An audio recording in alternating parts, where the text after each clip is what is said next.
నమస్తే ఫ్రెండ్స్, నేను మీ Sravani Harsha. Welcome back to our channel. ఇవాళ మన కథ కర్మఫలం. కథని చివరి వరకు వినండి, నచ్చితే లైక్ చేయండి. ఈ కథ పైన మీ విలువైన స్పందనని కామెంట్ రూపంలో మాకు తెలియజేయండి.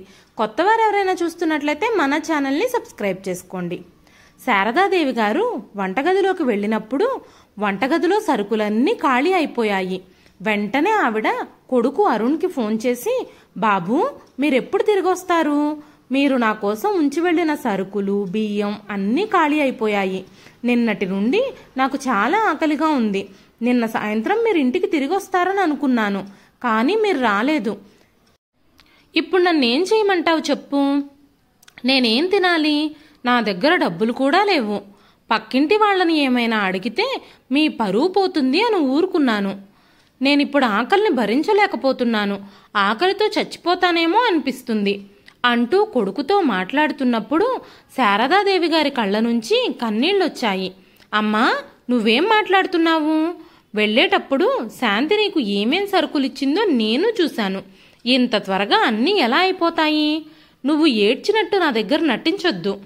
మేమిప్పుడే రాలేము. ఇక్కడ మా అత్తయ్య, మామయ్య గారుల వివాహ వార్షికోత్సవం ఉంది. ఇక్కడ దగ్గరుండి నేను అన్ని పనులు ఏర్పాట్లు చూసుకోవాలి. నేను కాకపోతే ఇంకెవరు చూసుకుంటారు? మేమొచ్చి 10 రోజులు గడవలేదు, సరుకులన్నీ అయిపోయాయి అంటూ ఫోన్ చేసి నా మూడు మొత్తం చెడగొట్టావు. చాందిని ఆంటీ దగ్గర 1 కేజీ బియ్యం అప్పు తీసుకొని వండుకో, అంతే తప్ప మాటి మాటికి నాకు ఫోన్ చేసి నా మూడు పాడు చేయకు అంటూ ఫోన్ కట్ చేశాడు. కన్నతల్లి ఎన్ని రోజుల నుంచి ఆకలితో ఉందో కూడా కనీసం పట్టించుకోలేదు. ఇలాంటి కొడుకు కోసం చిన్నతనంలో ఇంట్లో బియ్యం లేకపోయినా పొరుగింటి వాళ్ళ దగ్గర అడుక్కొని మరీ కడుపు నింపేదాన్ని. అరుణ్ణి ఎప్పుడూ నేను ఆకలితో ఉంచలేదు. మరి ఈరోజు అదే కొడుకు తన తల్లికి 10 రోజులకు బియ్యం ఇచ్చి అత్తామామల్ని ఇంప్రెస్ చేయడానికి అత్తగారింటికి వెళ్ళిపోయాడు. పెళ్ళయ్యాక తల్లిదండ్రుల ఆకలిని కూడా పట్టించుకోలేనంత మారిపోతారా కొడుకులు అంటూ ఆలోచిస్తూ ఉండగానే శారదాదేవి గారి కళ్ళల్లోంచి నీళ్లు కారడం మొదలయ్యాయి. ఈ ఆకలి బాధని ఎలా తట్టుకోవాలో ఆమెకు అర్థం కావడం లేదు. శారదాదేవి గారు పక్కింట్లో ఉన్న చందన గారిని కొంచెం అన్నం పెట్టమని అడిగి ఆ పూటకి కడుపు నింపుకున్నారు. కానీ ప్రతిరోజు అన్నం కోసం ఎవరిని అడుగుతాం అనుకుంటూ తెల్లవారుజామునే లేచి తన ఇంటి ముందున్న కొబ్బరి చెట్టుకున్న కొబ్బరికాయలన్నింటికీ పీచు తీసి పక్కనే నగరంలో ఉన్న గుడికి వెళ్ళి వాటిని అమ్మడానికి గుడి ముందు కూర్చుంది. ఆ వచ్చిన డబ్బులు ఆవిడ భోజనానికి సరిపోయేవి. ఎవరైనా తెలిసిన వారు చూస్తే కొడుకుకి చెడ్డ పేరు వస్తుందని ఆవిడ పైట కొంగుతో మొహం కప్పుకునేది. గుడికి వచ్చే జనంలో కొంతమంది ఆమెను చూసి జాలిపడి కొన్నిసార్లు భోజనం పెట్టేవారు. మరికొన్నిసార్లు కొబ్బరికాయ కొనడానికి 100 రూపాయలు ఇచ్చి తిరిగి చిల్లర తీసుకునేవాళ్ళు కాదు.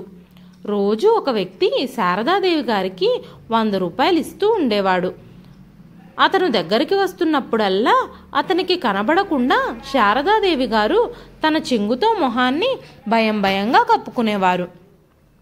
ఒకరోజు వర్షం కారణంగా గుడిలో పెద్దగా సందడి లేదు.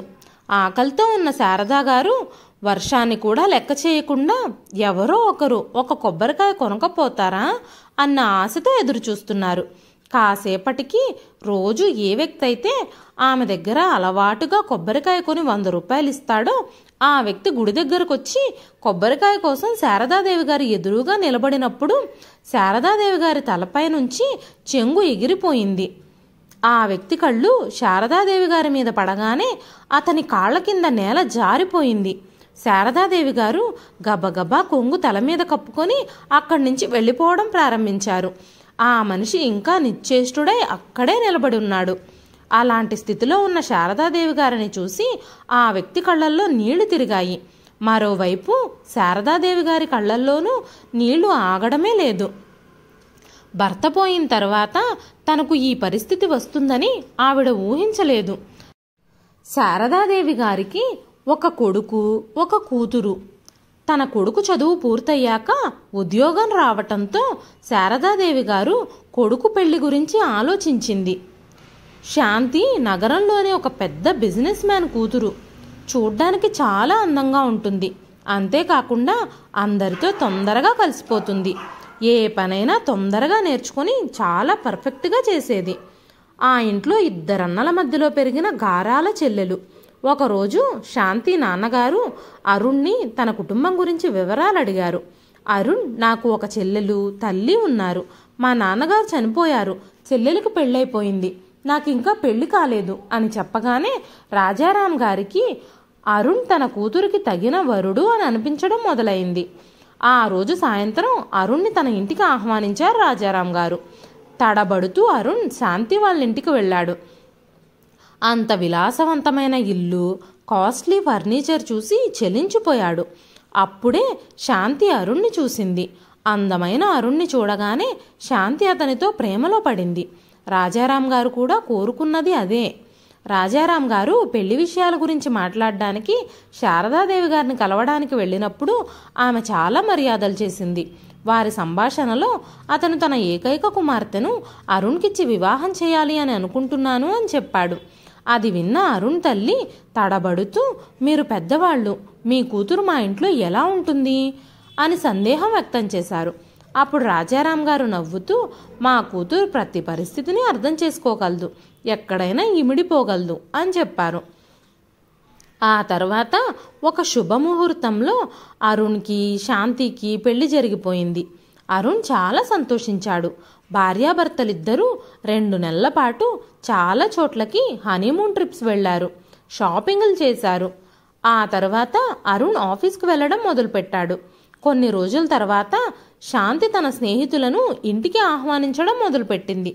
వాళ్ళు కార్డ్స్ ఆడడం, మ్యూజిక్ పెట్టుకుని డ్యాన్స్ చేయడం, పాటలు పాడడం, అంతేకాకుండా కొన్నిసార్లు మద్యం కూడా సేవించేవారు. పూజ చేస్తే గాని భోజనం చేయని శారదాదేవి గారికి తన కోడలి వైఖరి అస్సలు నచ్చడం లేదు. కొన్ని రోజులు కొత్త కోడలు కదా, తనే అలవాటు చేసుకుంటుందిలే అని మౌనంగా ఉంది. ఒకరోజు శారదాదేవి గారు, అమ్మ శాంతి, మనం సాంప్రదాయ కుటుంబానికి చెందిన వాళ్ళం, ఇలా ఇవన్నీ చేయడం అస్సలు మంచిది కాదు. నువ్వు ఇలాంటి చెడు స్నేహాలకి దూరంగా ఉండమ్మా అంటూ చెప్పారు. ఆ తర్వాత శాంతి ఇంట్లో పెద్ద కలకలం సృష్టించింది. అరుణ్కి ఏం చెప్పిందో తెలీదు. అరుణ్ శారదాదేవి గారితో, అమ్మా, శాంతి చేసే ప్రతి పనిలోనూ నువ్వు తప్పులు వెతికి తన్ని ఏదో ఒకటి అంటున్నావని శాంతి బాధపడుతుంది. నువ్వు ఎందుకు తన విషయాల్లో జోక్యం చేసుకుంటున్నావు?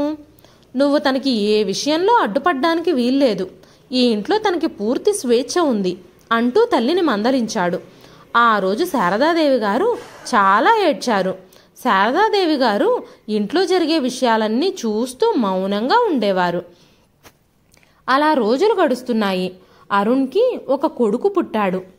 ఆ రోజు వారింట్లో చిన్న పార్టీ జరిగింది.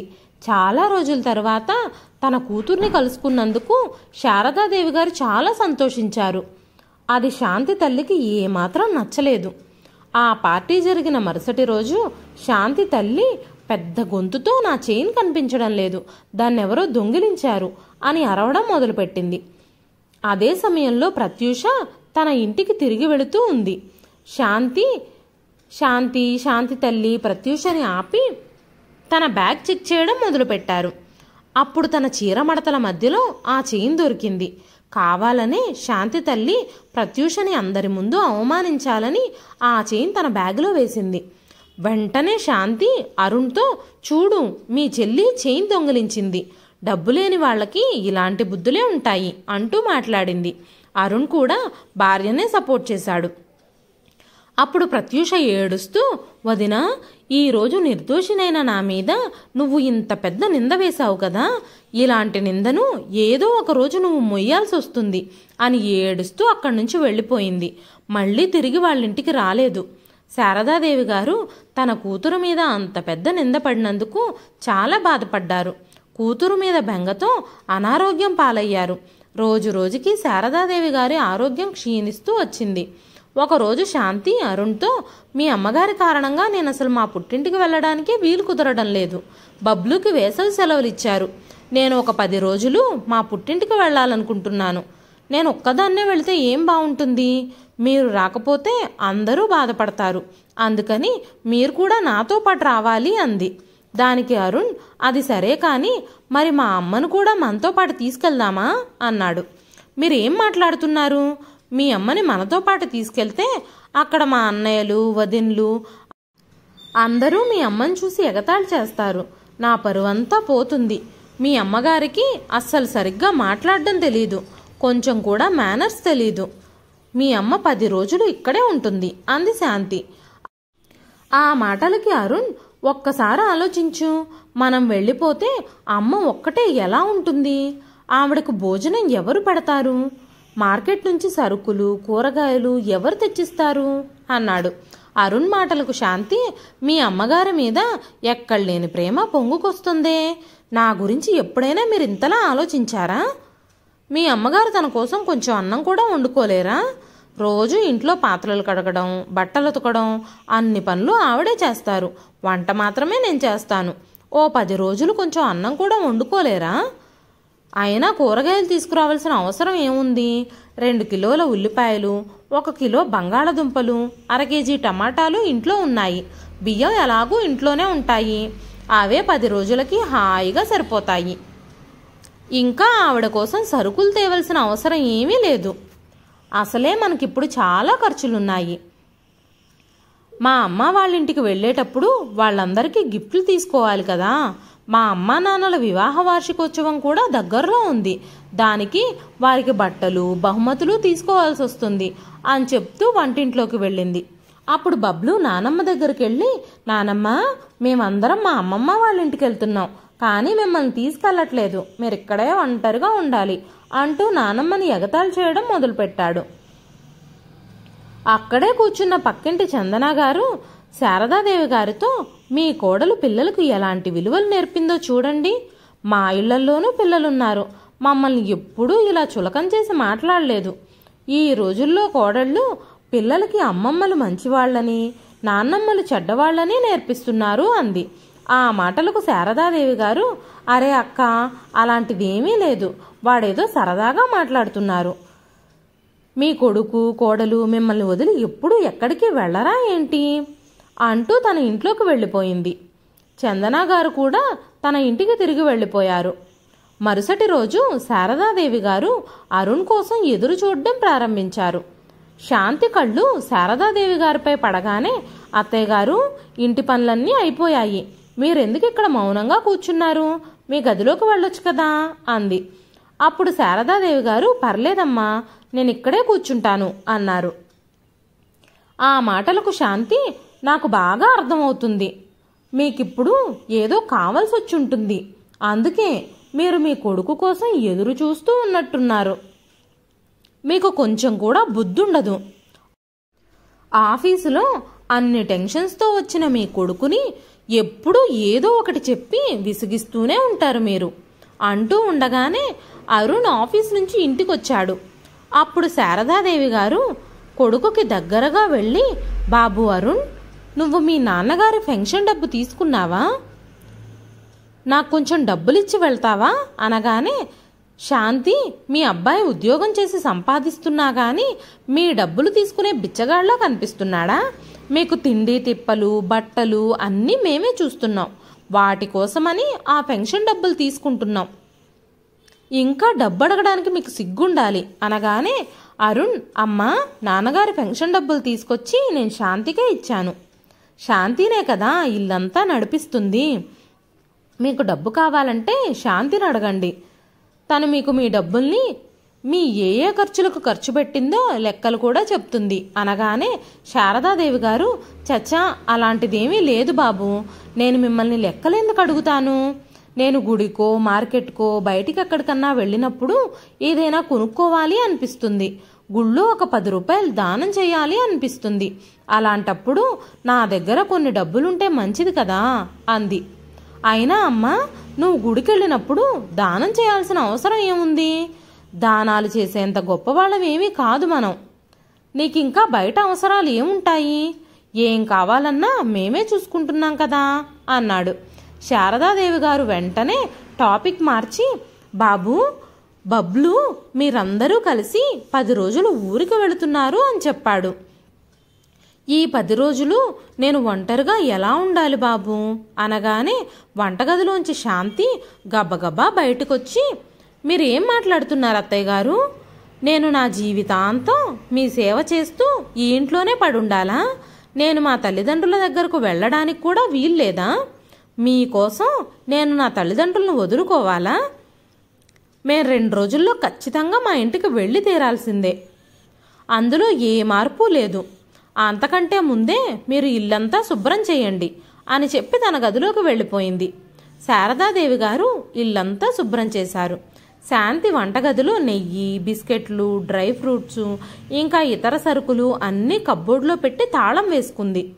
2 రోజుల తర్వాత అందరూ ఊరికి వెళ్ళడానికి బయలుదేరినప్పుడు శాంతి అత్తగారికి 500 రూపాయలు ఇచ్చింది. శారదాదేవి గారు గొంతు ఒక్కసారిగా జీరపోయింది. నాకెందుకమ్మా డబ్బు అనగానే, ఇది ఎమర్జెన్సీ కోసం మీకు ఇస్తున్నాను, మీరు ఇష్టం వచ్చినట్టు ఖర్చు పెట్టకండి. ఇంట్లో బంగాళదుంపలు, ఉల్లిపాయలు, టమాటాలు ఉన్నాయి, బియ్యం కూడా ఉన్నాయి, జాగ్రత్తగా వాడుకోండి. ఈ 500 దేనికి ఖర్చు పెట్టారో జాగ్రత్తగా బుక్లో లెక్కలు రాసుంచండి. నేను వచ్చి అన్నీ చెక్ చేస్తాను. మీరు పండ్లు, కూరగాయలు కొనాల్సిన అవసరం లేదు కాబట్టి ఈ 500 ఖర్చు అవ్వవనే నేను అనుకుంటున్నాను అంది. శారదాదేవి గారు చిన్నపిల్లల అవునవును అన్నట్టు తల ఊపుతూనే ఉన్నారు. శాంతి, అరుణ్ అక్కడి నుంచి వెళ్ళిపోయారు. కనీసం వెనక్కి తిరిగి కూడా చూడలేదు. బబ్లూకి కూడా నానమ్మతో అనుబంధం లేకపోవడం వల్ల కనీసం వెళ్ళొస్తానని కూడా చెప్పలేదు. 10 రోజుల్లో వస్తామన్న వాళ్ళు 20 రోజులు దాటినా రాలేదు. సరుకులన్నీ అయిపోయాయి, బియ్యం కూడా అయిపోయాయి, ఇచ్చిన డబ్బులు కూడా ఖర్చు అయిపోయాయి. శారదాదేవి గారు కొబ్బరికాయల వ్యాపారం చేయాల్సి వచ్చింది. ఇంతలో ఫోన్ మోగింది. శారదాదేవి గారు ఆలోచనల నుంచి తేరుకొని ఎవరా ఫోన్ చేసింది అని చూడగానే భయపడిందే జరిగింది. శారదాదేవి గారి కూతురు ప్రత్యూష ఫోన్ చేసింది. అల్లుడు ఖచ్చితంగా ప్రత్యూషతో జరిగిందంతా చెప్పాడు అని గ్రహించింది. హలో అమ్మా, ఎలా ఉన్నావు అనగానే శారదాదేవి గారు తన కూతురు గొంతు విని ఉక్కిరిబిక్కిరైపోయారు. మీ అన్నయ్య కుటుంబం మొత్తంతో తన అత్తగారింటికి వెళ్ళాడు, నేను ఇక్కడ ఒంటరిగా ఉన్నాను అనగానే, అమ్మా ఒంటరిగా ఎలా ఉంటున్నావు? నీ చేతులు కూడా వణుకుతున్నాయి, నువ్వు వంట ఎలా చేసుకుంటున్నావు అనగానే శారదాదేవి గారు ఆ మాటలకు, ఇంక నేనేం చేయాలమ్మా, పని మనిషి రాదు, మీ వదిన నేను గత 2 ఏళ్లుగా ఇంట్లో పనులన్నీ చేసుకుంటున్నాం. మీ వదిన వంట మాత్రం చేస్తుంది, మిగిలిన పనులన్నీ నేనే చేస్తాను. ఇప్పుడు నా కోసం కొంచెం అన్నం కూడా వండుకోలేనా? నా గురించి ఏమీ ఆలోచించుకు, నేను బాగానే ఉన్నాను అని చెప్పి ఫోన్ కట్ చేసింది. మరుసటి రోజు ఉదయం 9 గంటలకి తలుపు తట్టిన శబ్దం విని శారదాదేవి గారు, ఇప్పుడు ఎవరొచ్చుంటారబ్బా? కొడుకు కోడలు ఇంట్లో లేరు, నన్ను కలవడానికి ఎవరొస్తారు అనుకుంటూ వెళ్ళి తలుపు తెరవగానే ఎదురుగా ఉన్న ప్రత్యూషను చూసి ఆమె కళ్ళు కన్నీళ్లతో నిండిపోయాయి. అమ్మా ప్రత్యూష, నువ్వు, పిల్లలు కూడా వచ్చారా? పిల్లలు అమ్మమ్మ అమ్మమ్మ అంటూ శారదాదేవి గారిని కౌగిలించుకున్నారు. ఇద్దరి నుదుటిపై ముద్దు పెట్టి ఆశీర్వదించారు శారదాదేవి గారు. రండి రండి, లోపలికి రండి, ఎన్ని రోజులవుతుంది మిమ్మల్ని చూసి, 4 ఏళ్ల తర్వాత నీకు మీ అమ్మ గుర్తొచ్చిందా అంటూ శారదాదేవి గారు కన్నీళ్లు పెట్టుకున్నారు. అమ్మా, ఆ రోజు ఏం జరిగిందో నీకు బాగా గుర్తుంది కదా. నీ కోడలు ఈ ఇంట్లో నన్ను దొంగతనం చేశానని ఆరోపించింది, అందుకే నేను ఇక్కడికి రావడం మానేశాను. కానీ వాళ్ళు నిన్ను ఒంటరిగా వదిలేసి ఎలా వెళ్ళగలిగారమ్మా? కనీసం నువ్వు నాకైనా ఎందుకు చెప్పలేదు? నాకు చెప్పాల్సిన అవసరం లేదని నువ్వు అనుకున్నావా? మీ అమ్మ మనల్ని పరాయి వాళ్లుగా భావించినట్టుంది అంటున్న స్వరం విని శారదాదేవి గారు ఆశ్చర్యపోయారు. ఆ స్వరం మరెవరిదో కాదు, శారదాదేవి గారి అల్లుడిది. శారదాదేవి గారి కళ్ళు చెమ్మగిల్లాయి. ఆమె కూతుర్ని, అల్లుణ్ణి కౌగిలించుకొని, నాకు చాలా సంతోషంగా ఉంది బాబు, నువ్వు కూడా రావడం చాలా బాగుంది. కూతురు రాగానే మాత్రమే తల్లి మొహంలో చిరునవ్వు కనిపిస్తుంది. కోడలు ఈ విషయం అస్సలు అర్థం చేసుకోదు అంది. ఆ మాటలకు ప్రత్యూష, అమ్మా అదంతా వదిలేయి, నాకు ఆకలిగా ఉంది అనగానే శారదాదేవి గారు, అమ్మా ఏం వండమంటావు, నీకేం కావాలో చెప్పు, అవన్నీ నేను చేసి పెడతాను అన్నారు. శారదాదేవి గారు గబగబా వంటగదిలోకి వెళ్ళి చుట్టూ వెతికారు. అప్పటికే అల్మారాలో ఉన్నవన్నీ తాళం వేసి ఉండటంతో ఏమీ దొరకలేదు. కాసేపు అయ్యాక ప్రత్యూష వంటగదిలోకి వచ్చి, అమ్మా, నీకేమైనా సహాయం చేయమంటావా? చెప్పు, నేను సహాయం చేస్తాను అంది. శారదాదేవి గారు కన్నీరు మున్నీరుగా విలపిస్తూ ఇలా చెప్పింది, ఇంట్లో మీకు పెట్టడానికి ఏమీ లేవు. మీ వదిన అన్నింటికీ తాళాలేసుకొని వెళ్ళింది. నా కోసం ఇచ్చిన బియ్యం, ఉల్లిపాయలు, బంగాళదుంపలు కూడా అయిపోయాయి అని ఏడుస్తూ ఉన్న తల్లిని ప్రత్యూష ఓదార్చి తల్లి కన్నీళ్లు తుడిచి ఇలా చెప్పింది, అమ్మా, నువ్వు ఎప్పుడూ చాలా ధైర్యంగా ఉండేదానివి. చిన్న చిన్న సమస్యలకు ఎప్పుడూ భయపడేదానివే కాదు. అనగానే అల్లుడు శేఖర్ ఇలా అన్నాడు, అత్తయ్య గారు, నేను 5 నిమిషాల్లో ఇంట్లోకి కావలసినవన్నీ తీసుకొస్తాను అంటూ శేఖర్ కూరగాయలు, పళ్ళు, ఫుడ్ ఐటమ్స్ అన్నీ బజార్ నుంచి తీసుకొచ్చాడు. ప్రత్యూష ఫ్రూట్స్ కట్ చేసి తల్లికి ఇవ్వగానే ఎన్నో ఏళ్ల తర్వాత ఆమె ఫ్రూట్స్ తింటున్నట్టుగా హడావిడిగా తినడం చూసి ప్రత్యూషకి చాలా బాధ అనిపించింది. ఇంట్లో సందడి సందడిగా ఉండడం చూసి పక్కింటి చందన వచ్చింది. అరే అక్క, ప్రత్యూష వచ్చిందా అనగానే శారదాదేవి గారు నవ్వుతూ, అవునవును, నా కూతురు వచ్చింది, వచ్చి చూడు, నా కూతురు పిల్లలతో నన్ను చూడ్డానికి వచ్చింది. ఈరోజు నా ఇల్లు ఇల్లులా అనిపిస్తుంది. తన తల్లి బాధను ఒక్క కూతురు మాత్రమే అర్థం చేసుకోగలరని శారదాదేవి గారు మొహమాటం లేకుండా చెప్పేశారు. చూడు, ఈ రోజు వరకు కోడల్ని మంచినీళ్ళు అడగాలన్నా కూడా భయం భయంగానే ఉండేది నాకు. కూతురైతే అడగకుండానే టీ తెచ్చిస్తోంది అనగానే ప్రత్యూష ఆశ్చర్యంగా చూడడం మొదలుపెట్టింది. చందన గారు ప్రత్యూషతో, అమ్మా, మీ తల్లి బాధని కొంచెం అర్థం చేసుకోండి, ఆమెను ఇక్కడి నుంచి తీసుకెళ్ళండి. మీ అమ్మ పరిస్థితి మరీ దారుణంగా ఉంది. మీ నాన్నకు వచ్చే పెన్షన్ డబ్బు కూడా మొత్తం మీ అన్నయ్య వదినలే తీసేసుకుంటున్నారు. మీ అన్నయ్య కూడా మీ వదిన మీ అమ్మని ఏ మాట అన్నా ఏమీ అనడు. నా పెన్షన్ డబ్బులు నేనెవ్వరికీ ఇవ్వకుండా నా దగ్గరే ఉంచుకుంటున్నానని కొడుకు కోడలు నన్ను వదిలేసి వెళ్ళిపోయారు. అప్పటి నుంచి నేను నా ఇంట్లో ఒంటరిగా జీవిస్తున్నాను. అయినా సరే గౌరవంగా ఉంటున్నాను. ఇప్పుడు నేను ఒంటరిగా చనిపోయినా కూడా నాకు బాధ లేదు. కానీ మీ అమ్మ పరిస్థితి అలా కాదు. కొడుకు కోడలు ఇంట్లోనే పని మనిషిలా వెట్టి చాకరీ చేస్తూ బ్రతుకుతుంది. ₹1 కూడా చేతిలో లేకుండా మీ అమ్మని ఎలా వదిలేసి వెళ్ళిపోయారో చూడు అంది. ఆ మాటలకి ప్రత్యూష చాలా బాధపడింది.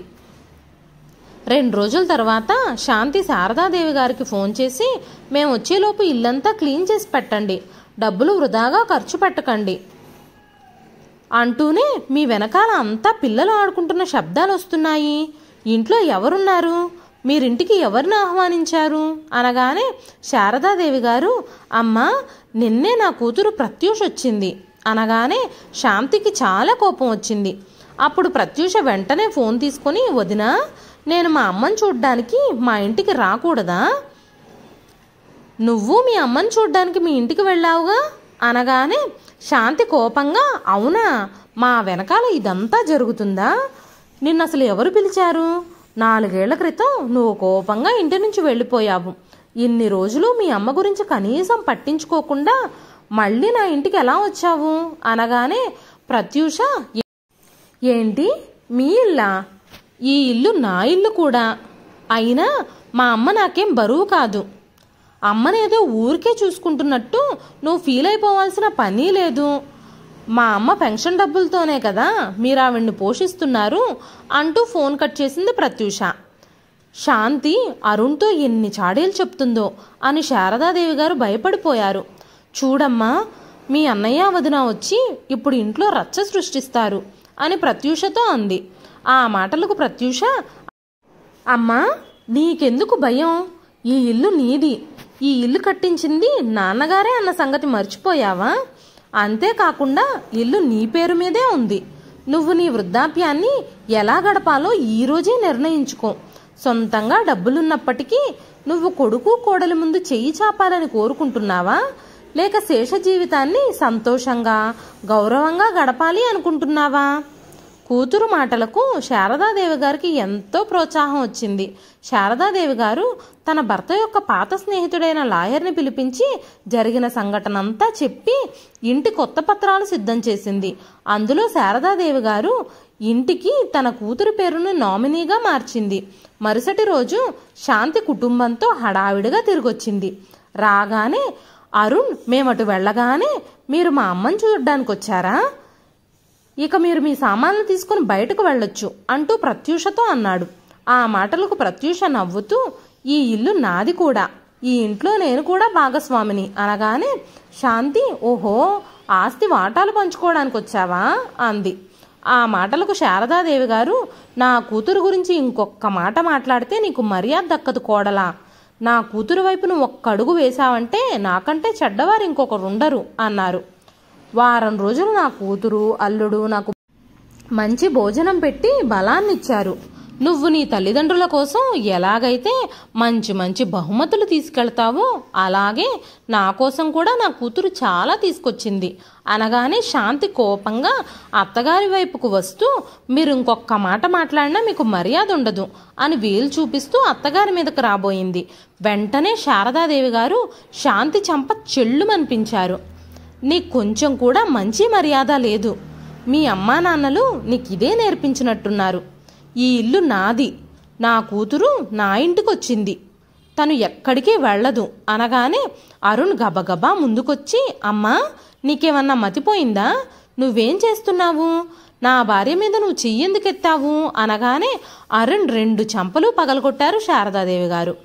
వెంటనే మీరిద్దరూ నా ఇంటి నుంచి బయటకు నడవండి అని గట్టిగా అన్నారు. అప్పుడు అరుణ్, నువ్వు మమ్మల్ని ఇంటి నుంచి బయటకు పంపలేవు అనగానే లాయర్ గారు లోపలికొచ్చి, అరుణ్, ఈ ఇల్లు మీ అమ్మగారి పేరు మీద ఉండడం వల్ల తను చెప్పినట్టే మీరు వినాలి. తనకి ఇష్టం లేకపోతే మిమ్మల్ని బయటకు పంపించేసే హక్కు శారదాదేవి గారికి ఉంది. అంతేకాకుండా ఆమెకొచ్చే పెన్షన్ డబ్బు మీరే తీసుకోవడం పూర్తిగా అన్యాయం అనగానే అరుణ్ ఆశ్చర్యపోయాడు. లాయర్ గారు అరుణ్ చేతిలో కోర్టు పేపర్లు పెట్టారు. 2 రోజుల్లో ఈ ఇంటిని నువ్వు ఖాళీ చేయాలి. ఇప్పటి వరకు నువ్వు వాడుకున్న ఆవిడ పెన్షన్ డబ్బులు శారదాదేవి గారికి తిరిగి ఇవ్వాలి, లేకుంటే జైలుకు వెళ్లాల్సి వస్తుంది అన్న నోటీస్ ఇచ్చారు. ఆ నోటీస్ చూడగానే అరుణ్ శాంతికి సైగ చేశాడు. వాళ్ళిద్దరూ శారదాదేవి గారి పాదాలు పట్టుకొని క్షమాపణలు చెప్పడం మొదలుపెట్టారు. అప్పుడు శారదాదేవి గారు, మీ మొసలి కన్నీళ్లు వేరే ఎక్కడైనా చూపించండి. మీ ఇద్దరి గురించి నాకు బాగా తెలుసు. మీరిప్పటి వరకు నా సొంతింట్లో నన్ను పని మనిషిని చేశారు, నా సొంత డబ్బు లాక్కొని వాడుకున్నారు. అయినా సరే నేను ఇన్ని రోజులు నా కోసం ఎప్పుడూ గొంతెత్తలేదు. ఇంత చేసినా కూడా నేను బిచ్చగత్తిలా బతకాల్సి వచ్చింది.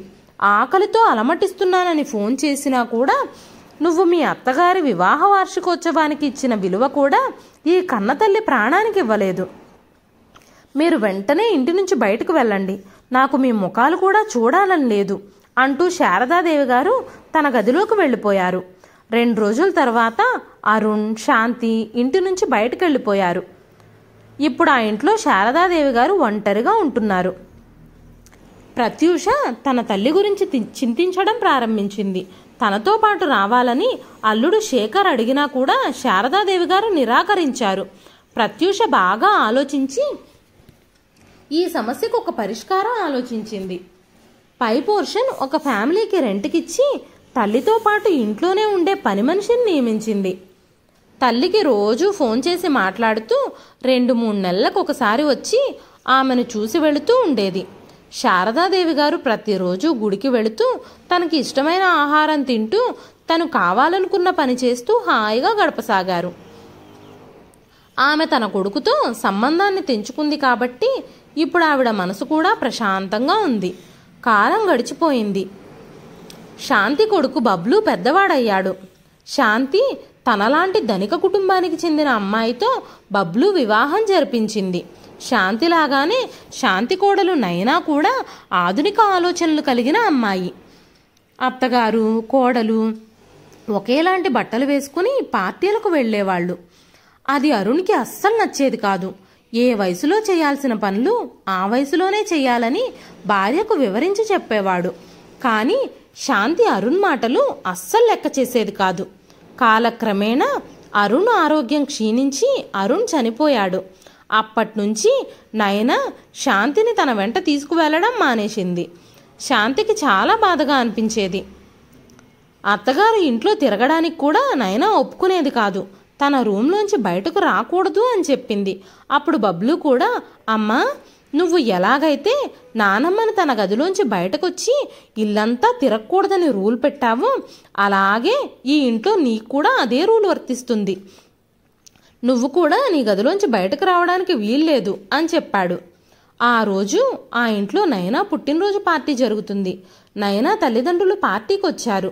నయన అత్తగారితో పార్టీ వైపు కన్నెత్తి కూడా చూడకూడదని వార్నింగ్ ఇచ్చింది. తను అత్తగారి విషయంలో చేసిన ప్రతి విషయం గుర్తొచ్చి శాంతి చాలా పశ్చాత్తాపడుతుంది. ఆ రోజు రాత్రి తను మంచినీళ్లు తాగడానికి వెళ్ళినప్పుడు నయన తన భర్తతో ఇలా అంటుంది, మీ అమ్మగారు నన్ను చాలా ఇరిటేట్ చేస్తున్నారు. ఆమెను ఎలాగైనా ఇంట్లోంచి బయటకు పంపించేయాలి. ఆ మాటలు విని శాంతి నన్ను అవమానించకముందే ఇంట్లోంచి వెళ్ళిపోవాలి అనుకుంటూ తన సామాన్లన్నీ బ్యాగులో సర్దుకొని ఉదయాన్నే ఇంటి నుంచి బయటకు వెళుతూ ఉండగా డైనింగ్ టేబుల్ తగిలి తన చేతుల్లోని బ్యాగ్ జారి పడిపోయింది. తన బ్యాగులోని వస్తువుల మధ్యలో నుంచి నయనా తల్లి బంగారు గాజులు 2 బయటపడ్డాయి. శాంతిగారిని ఇంట్లో నుంచి బయటకు పంపించడానికి నయనా తల్లి కలిసి పని మనిషితో ఆ బంగారు గాజులు శాంతి బ్యాగులో పెట్టించారు. అప్పుడు బబ్లు కోపంగా, అమ్మా, నువ్వు దొంగతనాలు కూడా మొదలు పెట్టావా? ఎందుకీ పని చేశావు అని శాంతిగారి మీద అరవడం మొదలుపెట్టాడు. శాంతి పిచ్చి పట్టిందాల్లా నవ్వుతూ, నా ఆడపడుచు శాపం నాకు గట్టిగా తగిలింది అని నవ్వడం మొదలుపెట్టింది. నవ్వుతూనే ఆమె స్పృహ తప్పి పడిపోయింది. అప్పుడు డాక్టర్ ఆమె అధిక ఒత్తిడి వల్ల మెంటల్ ఇన్బ్యాలెన్స్కు గురైందని, మందులు వాడితే కోలుకుంటుందని చెప్పారు. మనం ఆలోచించకుండా ఎవరో ఒకరిపై తప్పుడు ఆరోపణలు చేస్తూనే ఉంటాం.